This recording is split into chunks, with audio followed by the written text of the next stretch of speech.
Hello, everyone. Welcome to Grid Live Pre-Race Australian Grand Prix Preview. Joe Samaniego here with me, Nicole Fry from Fans in Focus Media. Nicole, good to see you again. Gotta ask you, have you seen the F1 movie yet? Not yet. I have it on my list to do this weekend, but unfortunately I haven't made it to the theater just yet to see it. Though I've heard good and mixed things, so have you? Not yet. I know several folks in the Grid Network team have seen it. Generally positive. Don't want to give a whole lot of spoilers, and we encourage everyone to subscribe to the Grid Network right here because we are indeed planning a F1 movie roundtable. Should be a fun episode, so definitely get everyone's thoughts on the movie, some of the good aspects, some of the bad aspects. Especially, it's so hard, Nicole, as a motorsport fan. You're gonna see stuff in the movie, and you're gonna be like, "That's not accurate. I could tell that's a wrong filming location." So, Yeah, I think we're going to be a little bit more picky than your average consumer, but I like that. I like the fact that we're, taking the movie in stride. We're very excited for it, but we're also not scared to be critical, which I think is good and necessary in the motorsports world, right? agree. And of course, the big thing will just get folks talking about F1 motorsports, and of course, IndyCar and NASCAR, they're going to try to use that momentum to also showcase a win for motorsports fans across the globe. A big thank you to Colin Shell, Mark, Rob, David, and Matthew for investing in us through Patreon each and every month. Link in the video description to invest in the Grid Network. You can also do YouTube Super Chat, Buy Me a Coffee, and across social media, Grid Network TV, and of course, Grid Ranking, Grid Endurance, and pick a winner, which will be fun later today, Nicole, because I think when it comes to picking a winner for this race, I think there's potentially two, but I got to be honest. I'm curious what's going to happen with the Ferraris because Q3, we saw some surprises. Liam Lawson, Gabriel Borratello making Q3. Great effort for those two. Up front, though, it is McLaren and Ferrari splitting the first two rows with McLaren getting 1-3. Ferrari 2-4. So you got Lando Norris leading Charles Leclerc, Oscar Piastri, Lewis Hamilton, and Norris appears to be the driver to beat this weekend. Fast all weekend. Loves this track on F1 TV. The commentators said Lando Norris was in a must-win situation. I have to ask, do you agree that Lando Norris is in a must-win situation? Because we're not even halfway through the season. I don't think Lando is in a must-win situation. I think he might be in that situation in terms of his pride and his confidence at the track. But as far as the team or the championship is concerned, I don't think it's necessary at all. This is going to be an incredibly long season. We are already starting to feel like the season is going to take forever. There's a lot of fighting happening kind of up at the front for those big spots, P1, P2, P3.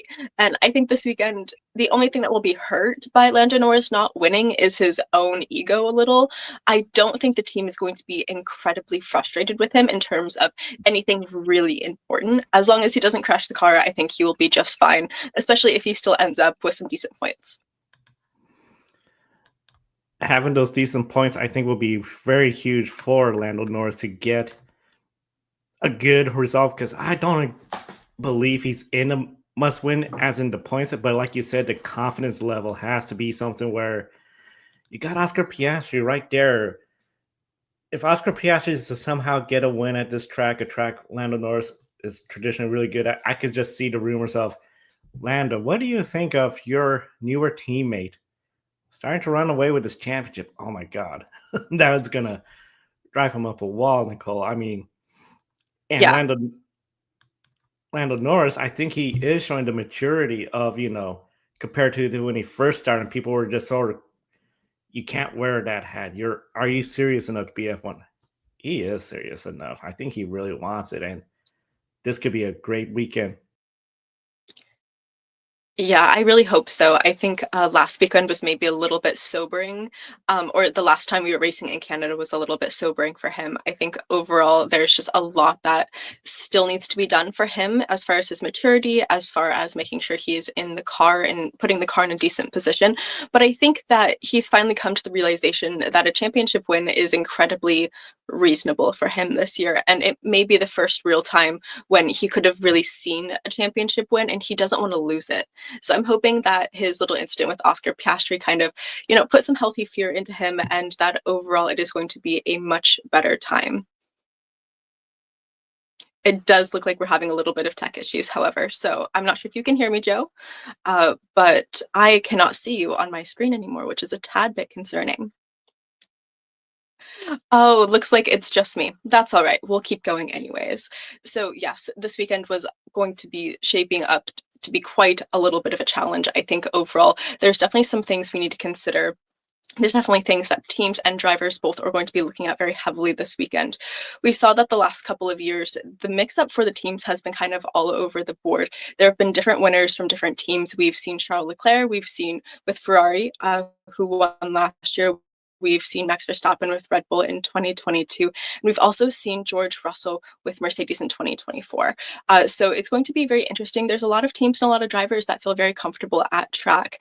And overall, I think it's going to shape up to be a very interesting weekend. Again, we have Ferrari in the 2-4 position, and we have McLaren in the 1-3 position. Overall, who's to say what's going to happen? It's definitely going to be an interesting race. I think as long as both teams can keep their strategies clean, as well as their drivers can keep their racing clean and not have any incidents with that gravel, which seems to be really bothering a couple of them, I think they will have a fantastic weekend. That being said, it is not going to be without its challenges. There's going to be some drivers who are struggling. I think for some of them, a good day is going to be that podium position, but overall, I think we're definitely going to see some teams who are really fighting for this championship and for some points. Joe, you're back. Yes, the power has gone off here, so Oh no.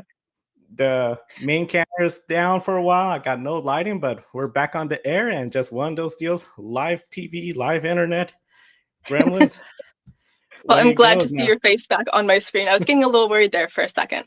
Um, I was too, because I was just talking about how Lando Norris, I think, has really matured getting there, and then all of a sudden, just everything went blanked out. So I was like, okay, just right away restarted the laptop up, but then it's like a little bit in the dark right now, but we'll make this work. It's not after dark, it's in the dark for me here. So one of the things, I don't know if you hit up on this, was Max Verstappen. I have Max not I have not talked about Max yet. Max Verstappen starting seventh behind his former teammate Liam Lawson in the Racing Bulls. On the radio, we saw how Max Verstappen was saying the car was not getting better. What's going on with the car, guys? Just not improving. And then he had to abort his last lap. I just get a sense that team is really struggling. What would a good day look like for Max Verstappen? Is a podium even a reach for him? I think a podium is not a reach for Max Verstappen on any day. I think he just has some amazing talent. Other than that, I think there are definitely some things that Red Bull needs to improve this weekend. I think they're going to be using this as an opportunity to test some things out and see how far they can really push their car. Um, I think a podium is possible, but I don't think it is the most likely option for him. I think there's other teams who are moving much more swiftly at this track. I think for Max Verstappen, a good day is going to look like some very solid points and hopefully a couple of takeaways for the team as far as their car development. I think that will be probably the best outcome from him. Other than that, I think that he and the Red Bulls are really just going to be struggling this weekend, which is kind of a shame to see.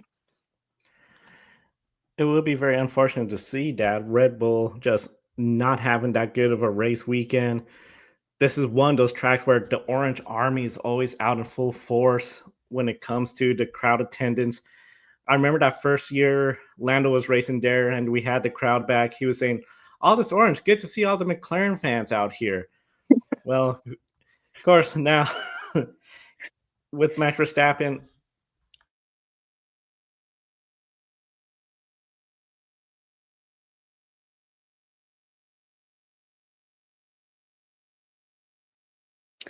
Oh no, Joe, I'm afraid I can't hear you.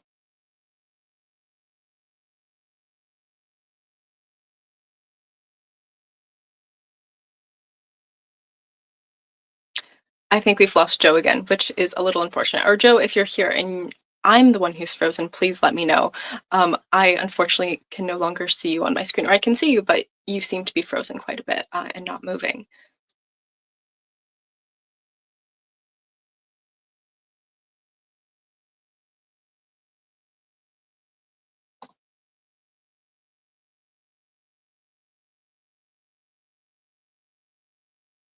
And it looks like it is just me again. So we will continue on. I think hopefully Joe's power has come back on, and that means that they are going through a little bit of a switch when it comes to his setup over there. But yes, so I don't think a podium is out of reach for Max Verstappen. And I think if they come away with some solid points this weekend, that is going to be the best thing for them, as well as, again, just learning about their car a little bit. I think there is going to be a little bit of anticipation as far as Red Bull. I think they're not going to be super concerned, nor should we be super surprised as fans to see them maybe not have such a great race. Again, like I mentioned before, this track is notorious for kind of having some different winners. It really plays to certain teams' advantages very well, depending on the year. In 2022, Charles Leclerc won with Ferrari, Max Verstappen won in 2023 with Red Bull, and then George Russell won last year with Mercedes. As far as the anticipation that McLaren is going to add a fourth winner for the fourth consecutive year in a row with a new team is, I think, quite likely. I think between like Lando Norris and Oscar Piastri, they have a very good chance of making that happen. Their car seems to be incredibly strong. And at the end of the day, I think this track plays not only to the strengths of McLaren when it comes to their car design, but also to their drivers. Like they were saying on the stream and on the broadcast earlier this morning, this seems to be a very favorite track of Lando Norris. He seems to do very well here. So the fact that he and Oscar are both potentially in the position to win, I think that is going to be really amazing for McLaren, and I definitely think that they can add a new fourth winner for the fourth year in a row. Hello, Joe, you're back. I'm Did your back power come again. back on? Power is not back on. I just don't know what's going on. So now I'm on the cell phone. 100% battery. We'll make it work. So, We are making it work. and way it is, I think Max Verstappen is going to be on screen for a little while as I figure out all the stuff going on here. But Nicole, one of the big things I'm very excited about when it comes to this race is how competitive it has been the last 3 years, where we've had a Ferrari win here with Charles Leclerc. We had George Russell here last year. And of course, in between the two of them, Max Verstappen. Now you got essentially Ferrari, Leclerc in the front row. They're going to be dicing out. They'll anticipate that most people are going to say you're going to be looking at McLaren taking the win and overall becoming a fourth different team. Do you agree with that notion? Do you think Ferrari might have something? And let's throw in there maybe George Russell, who at least came fifth in qualifying. I do think it's a very high likelihood that McLaren will take that fourth win for the fourth new winner in a row. I think that will make for a very good story. And I think on top of that, this track, like I mentioned before, suits their drivers and their car development really well. I think for them, that is going to be obviously the best case scenario is having at least one driver on the podium, if not two. I think, however, they can't count any of their other teams out just yet. I think this track is going to be highly competitive tomorrow. And I do think that with the Ferraris and the Mercedes looming so close behind, that it's going to be important that they kind of stay on their A game and, make sure that they're playing a very clean race, because there is a possibility that we could see Ferrari or Mercedes with a win on the off chance that Lando Norris and Oscar Piastri have another collision. Another collision with Oscar Piastri, Lando Norris, that would be huge. I mean, I would not know what McLaren would say after what happened in Canada. I know, Nicole, you were over in, correct me if I'm wrong, you were in Canada when you were watching that all unfold. What was the general consensus from everyone there at the track when those two, was it finally it happened? Maybe a sense of like, okay, it's gotten out of the way? Or do you think people are anticipating this could be the start of something bigger? Well, so from where I was sitting, which just for some reference was basically right in front of where the incident took place, we saw the incident before it was actually broadcasted due to the delay. And the entire crowd was just like this, oh no. It was nothing super dramatic. No hush fell over the crowd because we realized right away that this wasn't a serious crash. But I think the general consensus was that this is not good for Oscar for Lando or for McLaren, and everyone was just kind of looking around like, wait, did what happened? Was there like a weird mechanical issue? Did they hit a groundhog? Like, why is there dust flying, and why is Lando Norris stopped in the dirt in front of us? And so once we move past the confusion, I think the general consensus was definitely that this is, yeah, just very much not good, and no one was particularly happy to see them collide either. I think least of all Lando Norris and Oscar Piastri themselves, but overall I think everyone realized that it was just a really unfortunate situation, and while sometimes those situations are unavoidable, it was something that didn't need to happen, and I think after that they probably most likely received a very stern talking to. I think a stern talking to is something that they definitely going to get. I was just amazed when that happened. And after the race, when we saw that Lando right away just sort of approach Oscar Piastri, that, hey, sorry about that. It's like, okay, could be a relief for McLaren, but that's just so temporary because we just know this is such a long season and we're two races till we get the halfway point. I just can imagine it's going to be one of those deals where a lot of people are going to be following the scene, how this all shapes up now. One interesting battle I've been following, I'm pretty sure you've been following as well, is this battle going on between ninth place down to 14th place, where we're essentially seeing a great effort by Esteban Ocon, in my opinion. First year with Haas, trying to make this all work. You then have Isaac Hajar, 10th place, 21 points. Well, he's just 1 point right behind. Nico Hulkenberg, 11th with 20 points.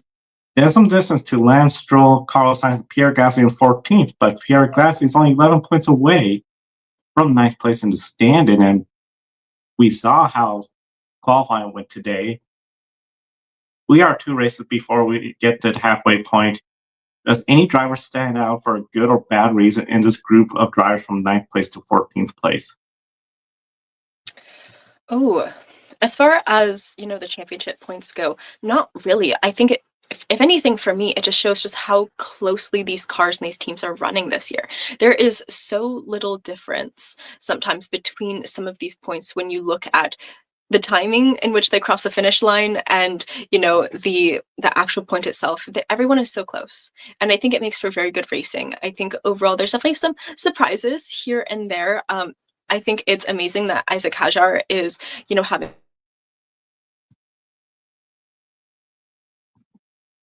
such a good season. Like, that's amazing for a rookie. So I think that's kind of a standout in my mind. But it's also, I think, a testament to how well his team have developed him and his car. The fact that they're able to have him in points positions so consistently is wonderful. Isaac Hajar, I think, is a feel good story. And I think you can see it on social media how people are saying, Isaac Hajar, don't go to Red Bull, don't go to Red Bull, because they want to see him succeed. And I just think he's really become sort of like a fan favorite in that aspect, which is really great to see. Esteban Ocon, this driver, what he's been able to do, especially I think the pressure with Oliver Berman coming in, will Ollie Berman outperform him, all this?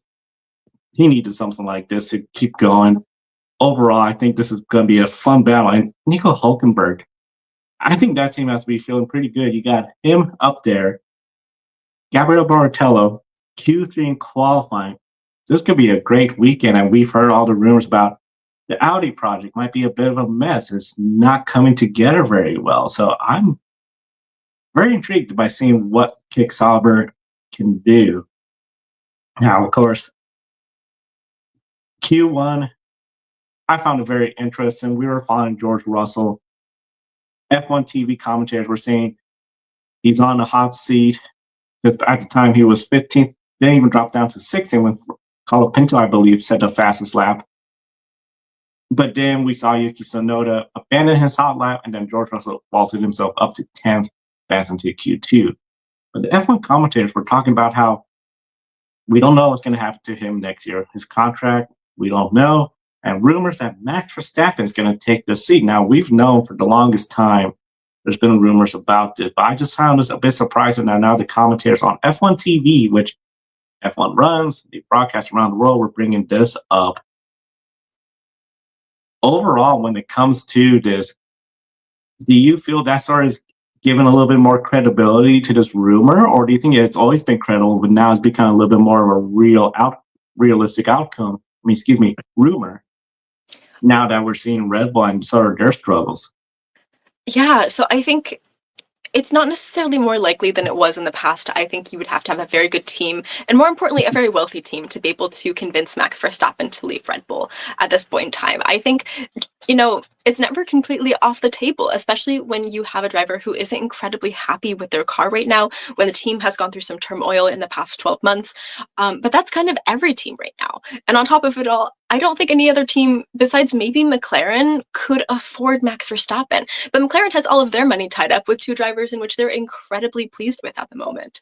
Overall, I do think that maybe it was just kind of a slow media day. We haven't had a ton to talk about this media cycle season when it comes to Formula One.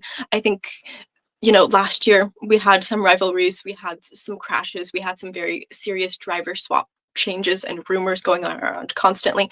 This year we kind of don't have any of that. And so I think when these things pop up, it doesn't necessarily make them more credible. I think it just means that, there's some changes that could be coming in the future, and there's some people who are a little unhappy with potentially where they're at right now. So I don't think it's any more likely that we're going to see Max Verstappen move teams anytime in the very near future. Not that he would be up to it. I just think that, it's not probably going to happen anytime soon.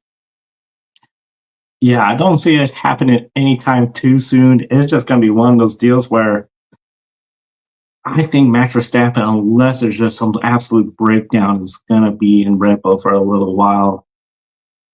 George Russell, I think, is going to be, it won't be long till they announce. I mean, he got to win unless they really got some stuff going on cooking behind the scenes with Verstappen. I don't think it'll be long before they announce he is going to be in that Red Bull. Now, of course, George Russell starting fifth, Lewis Hamilton starting fourth, right ahead of him, the former teammate. Russell, that win in Canada, what an effort. That has to be feeling pretty good to turn their season around. Lewis Hamilton, on the hand, would love to turn the season around. It seems like after that sprint race where he got to win in China, but then the disqualification afterwards just seems to be a little bit of a miss. A lot of sixth place finishes. Now here he is in fifth place. Do you think Hamilton could finish ahead of George Russell in this race? And especially we have the four ahead, a fifth place finish, which is better than sixth. But do you think this is a track where he could turn the season around?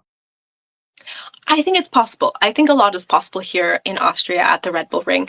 I think overall the Ferraris have done very well so far. Obviously, they, did their 2-4 and for qualifying, and I think this track really suits their driving style as well as their car. So I think yes, we definitely could see Lewis Hamilton with a couple of more points. I think Ferrari would be delighted with that. I also think Mercedes is kind of at a point in time where they might struggle a little bit, especially potentially with some of the upgrades, next to some of the upgrades that Ferrari has brought. I believe they brought a new floor this year to this track. So I think time will only be able to tell, but I definitely think it's possible that Ferrari is going to have a very good weekend.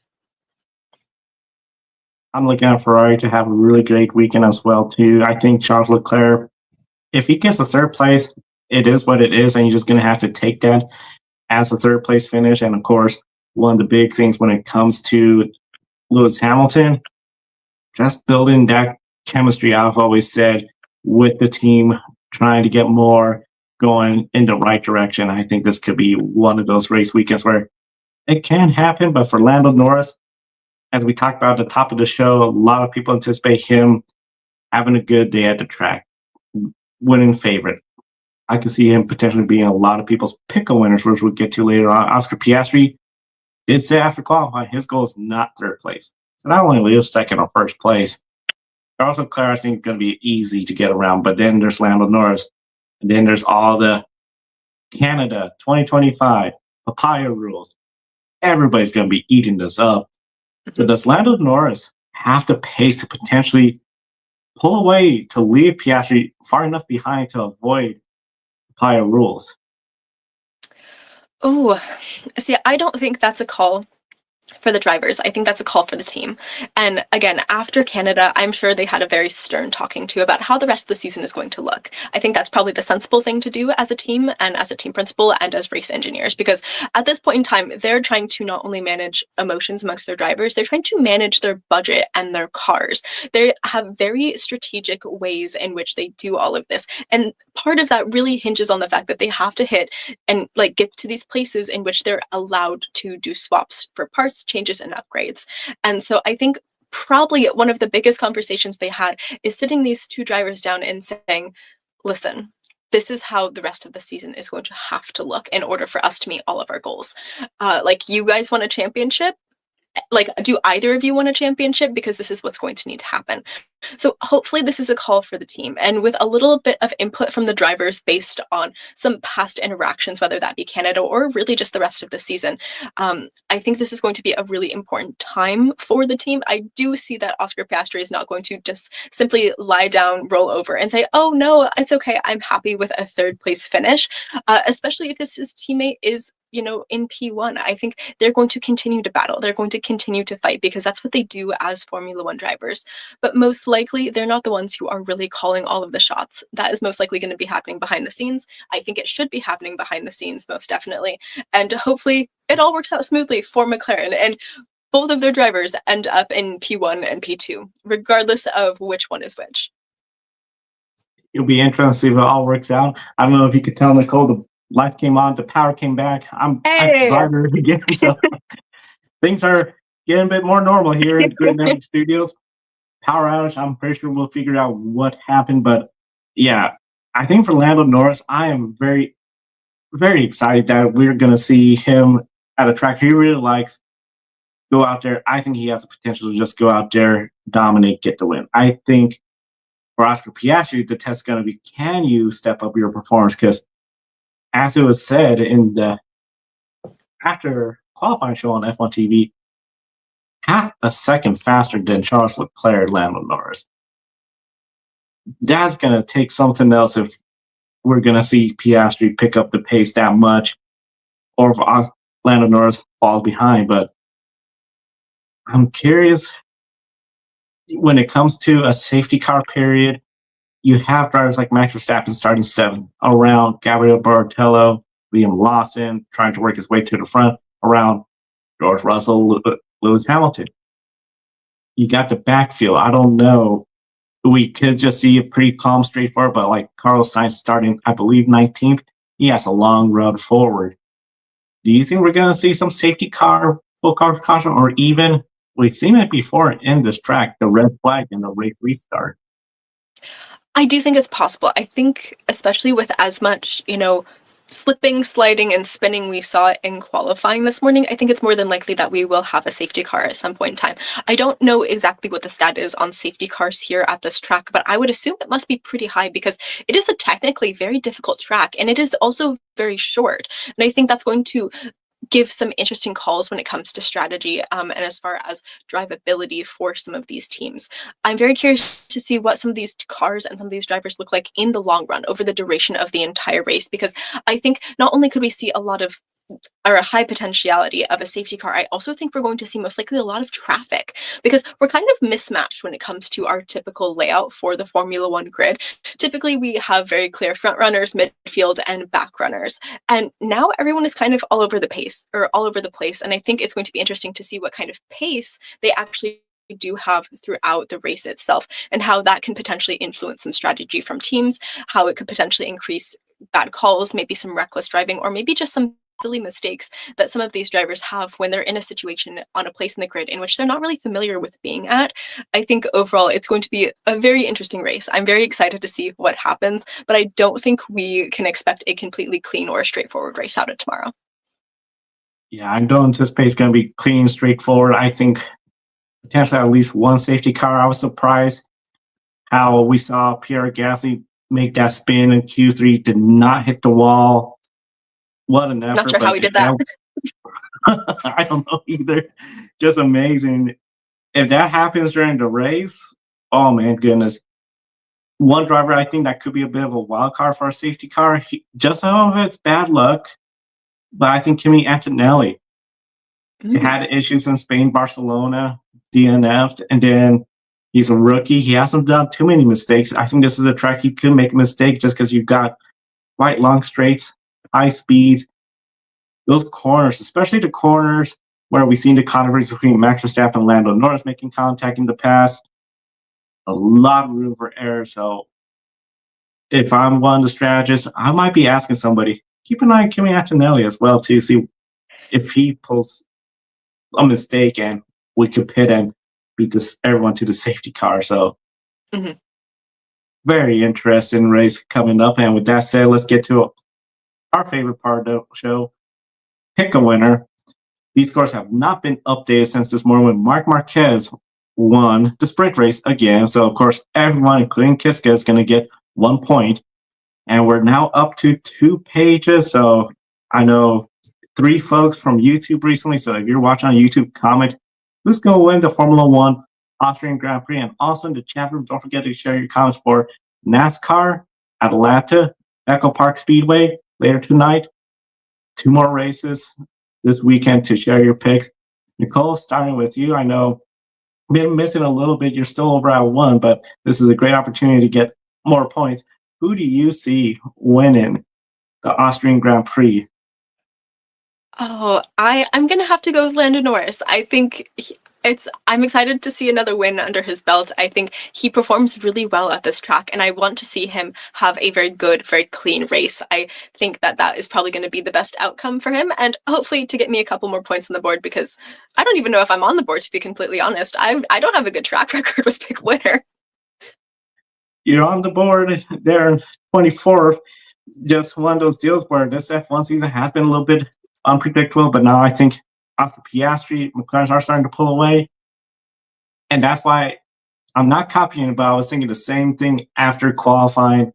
Lando Norris is my pick winner. I just think he's too good at his track, unless he makes a mistake. But if he delivers a flawless effort, he's not going to be beaten. I think he's going to just cruise to victory and get a well-deserved win in the Austrian Grand Prix. In the chat room, we got Adam, George Russell. That's a good pick winner. Pick George Russell 2 in a row. That'll be the first time in his career. For MotoGP, Mark Marquez, no surprise, we got MotoGP tomorrow, and Chase Elliott for Atlanta. Saying, Nicole, glad you enjoyed the Canadian Grand Prix as well. And of course, we encourage everyone on TikTok. You can find Nicole there, Fans in Focus, and see all the track guides you provide as well. Great resource for anyone attending a race for the first time. Overall, Nicole, I know you've been very busy, but when it comes to this F1 season, before we wrap up, what are some of the shining moments you have seen so far in this F1 season in the first 10 races? Oh, so as far as action on track, I think it's been absolutely amazing to see how some of these teams have developed just beautiful cars. I love it when we have some close competition, and this season has definitely not disappointed when it has come to that. I think when it comes to the more like emotional human side of things, it's been amazing also to see rookies on track again. I cannot believe how much I missed that the last year or so. It's just brilliant to see how well they've done. It's been brilliant to see the new fan base kind of coming up with them. It's also been amazing to see them do so well, like we mentioned before with Isaac Hajar. I think they're just learning so much. They're performing so incredibly beautifully on track. And it's been so fun to watch their development and how their development is kind of influencing these races, how it is changing the races from what we've seen in the past, which has just kind of been like a train of the same cars over and over and over back to back weekends. I absolutely love the chaos they bring, and I am so excited to see how the rest of the year shapes out, especially as they continue to develop and as the teams continue to develop all of their cars. I think we're in on track for some really amazing liveries, for some very questionable upgrades. We always are after the summer break, and I'm very excited to see what that brings in a couple of weeks. This F1 season, as someone that could remembers the Michael Schumacher dominance era, where it was just Michael Schumacher takes a win. Then we seen the Lewis Hamilton era with Mercedes. The last few years with Red Bull, where our own Ben Schneider would first lap, first corner, Max Verstappen takes the lead, and he just, Max Verstappen has won the Grand Prix, which he was right about 99% of the time. This year, it's just been very fascinating to see because even though I think Oscar Piastri is trying to show he's the man to beat, it has not been a cakewalk. We've seen how Max Verstappen could make that Red Bull, which is not that great, working up towards the front. We are seeing, I think, well, some people are saying the little bit of collapse of Red Bull with Yuki Tsunoda, Liam Lawson. I know with this little bit of this power issue here, I realized I just skipped a question about Sergio Perez comments, but overall, this has just been a wonderful season of F1 racing, Nicole. And I gotta say, with the F1 movie coming out, well, excuse me, already out, and especially from what some of our folks like Matthew Bro has said, seeing on IMAX is well worth it. So, very exciting. Yes, I think it's going to be a great season. I'm very excited to see how it ends. I don't think I've ever wanted to skip to the end of a season and see the future as much as I do this year, because I'm so curious. There's so many possibilities, and I think as Formula One fans, we're definitely in a very amazing place where we kind of get to see what the future is going to hold, and it's just going to be a fun time all around. It's going to be a fun time. We're going to keep having fun here on the Grid Network as well. Later today, Grid Live pre-race for the NASCAR Cup Series. We're very excited about that. And then we're going to wrap it all up tomorrow after the F1 race with Grid Live wrap-up. And, of course, subscribe, hit the bell icon. And a big thank you to all of our supporters and Portland General Electric for bringing the power back here for me. So for Nicole at Fans of Focus Media, I'm Joe San. Thank you for watching today's program. We'll see you next time and enjoy the races.